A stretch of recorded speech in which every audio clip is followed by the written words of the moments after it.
I like the Roses and Muskets event. Is that a hot take? I feel like it's a hot take. More than a bloated filler, I found this event to be thought-provoking, with that one question that has been hanging low in the air since Fuscelor's execution, and a clue to Natlan's storyline, as well as heavy on the symbolism with Traveler being a camera holder and Paimon a clapper loader, which potentially hinted on Paimon's bigger and more important role in the story. So let's talk about that, shall we, and address some critiques about this event, such as the filming part that seemed to be a waste of time, Ayato's importance in the story, and the way Chevreuse withheld information. Well, I'm not one to waste your time, let's get right to it. The one question that has been buzzing in our ears, or mine at least, since the finale of Fontaine Archon Quest was brought back to the surface after this limited event. Chevreuse mentioned this briefly towards the end of Act 4. Fiction is able to explore means of restitution that could never work in real life, she said, and that was what initially drew her to reading the two Musketeers. While an eye for an eye sounds badass, and it's satisfying to see two orphans exacting revenge on the murder of their mother, exercising their own version of justice, things simply don't work the same in real life. There is law and order, to ensure everyone's safety and to punish those that will take away another person's right to live. That is why Novelat continues to be the Iudex, to ensure justice is upheld and exercised fairly so it doesn't fall to just about anyone's hand to exercise their own version of justice. That is what this event is trying to say, except just one patch earlier, we witnessed an Archon exercising her own version of justice against the divine power that deemed her and her people guilty. And she did all that while her sentence was being carried out. Yes, the prophecy did take place, the flood did happen, but the people didn't dissolve into water, and the one left behind crying on the throne was only the human side of the Hydro Archon. Fuscelors outplayed Celestia and restored the highest authority of Hydro to the Hydro Sovereign because she believed it was the just thing to do. It was her justice. Which then begs the question.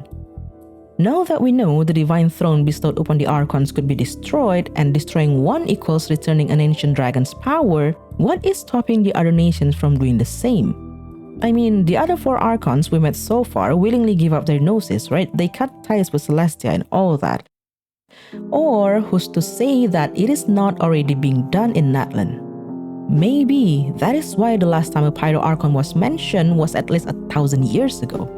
Maybe that is the secret that the God of War shared with the Traveler as mentioned by Dainsleif in the Traveler video. The secret that she is not an Archon. Her divinity is long destroyed and the Dragon Sovereign of Pyro is the one ruling the nation now. I think I should make a separate video for this one day, but not now. Now I want to talk about Paimon. Let's see, where do I start with this? Right, the filming portion of this quest was basically creative work with no monetary benefit for anyone involved. Everyone joined in on the production despite the lack of funding and the pay they would get out of it. The Kamisato sibling took the part in exchange for a bilateral connection with Fontaine. Chiori lending outfits from her boutique for brand exposure, Furina for the creative freedom, Chevreuse for seeing her favorite story come to life, and Traveler and Paimon for Primogems? Honestly, I cannot recall. Did they get money out of helping Xavier? Anyways, it wouldn't be the first time that they agreed to help out others for the sake of helping them, right? What made this one particularly interesting to me was the role that they took up. Traveler as a camera holder, Paimon a clapper loader. Roles that are heavy with symbolisms and perhaps hinting at something bigger in the overall story. Now, I must warn you, we're entering the realm of complete brain rot based on vibes alone, and little to no concrete evidence in the game. Just take it with a grain of salt. See, Traveler's role was one that's pretty obvious and straightforward. They took up the camera and then recorded the scenes. Or should I say, witness the scenes. The writers even made sure that we got that symbolism there, with Paimon commenting that they had taken many pictures during the journey and Ayaka replying with this. I'm sure that's due to the Traveler's journey across Teyvat and all the places they've seen. After so many adventures, using a camera must be second nature by now. And it was a nice little touch there when Furina asked Traveler to showcase their shooting skill with the camera. She was not questioning their skill to use the camera, Furina said, it's just that she had never seen them with one. That because until the very last moment, where she could have told Traveler the truth of her identity, Furina never did. She never relied on Traveler as Teyvat's witness. She never saw what the Traveler was capable of. On the other hand, Paimon's role was a bit, how do I put this? Suspicious, to say the least. As a clapper loader, she's in charge of recording and organizing info of each shot when the camera begins shooting. Yoimiya made a comment of how the camera needed to start shooting as soon as the clapper loader went clack, but Travers said that was not necessarily true. The clapper loader portion could easily be edited out in post-production. It is as if to say that Paimon clapping the board decides when a story should start, which parts to be edited out, and she holds the record of how many shots one particular scene has been reenacted. Remember the annoying "How about we explore the area ahead of us later?" that Paimon keeps on saying every time we get too close to the border of explorable areas? That's Paimon being a clapper loader. The scenes in the locked areas are not to be shot yet. We should just come back later. The ever-popular God of Time theory is looking pretty good right now. Although then it's up to the director to say cut, ending the shooting of a scene, and then decide if that shot is good enough to keep or if the actor should try it one more time. This reminds me of that one note about Teyvat's time loop. What if it was because a particular loop was deemed not good enough by a higher being, a director in charge of foreseeing and directing the samsara, that Teyvat proceeded to start a new loop? Then what needs to be achieved, what needs to be done for a samsara cycle to be considered good that the director would say cut for the final time and finally end the loop? Would that cycle be this Conrad cycle? Or the next one after this? Hoyoverse has a knack for telling a story that is meant to be an analogy to another story, right? Like as in the Fortress of Merepit, for example, an analogy to Furina's 500-year-long imprisonment. Or this NPC kid saying she will be member number 0 because she's the founder of the organization, which is a subtle reference to end all debates about Piero's rank within the Fatui. No, he is not number 1. And the same could be said about this particular event. Even the filming portion of the quest that seemed like it was a waste of time because it didn't move the story forward, I would argue that it actually had some importance. It served to show that real life just didn't conclude as beautifully as fiction. Ayaka and Chevreuse acted out the scene when they found their mother already dead on the floor, seemingly having been poisoned. They didn't witness the murder. Then the siblings took up muskets so that one day they could avenge their mother, portraying that they were equally in on this revenge journey together. The story concluded with Ayaka and Chevreuse exacting revenge on their father, peacefully chatting away after they took a person's life, without a single soul out there in the fiction world to tell them that they were now not too different from their father after all. Murderers. While in real life, things didn't go quite the same. Baptiste and Veronique were in fact under the floorboard, witnessing the murder of their mother with their own eyes, trapped there another day and night, too scared to come out in case the murder was still around. Then we learned that it was only Veronique who understood how to assemble a musket and had learned how to use one. Baptiste hadn't the slightest clue.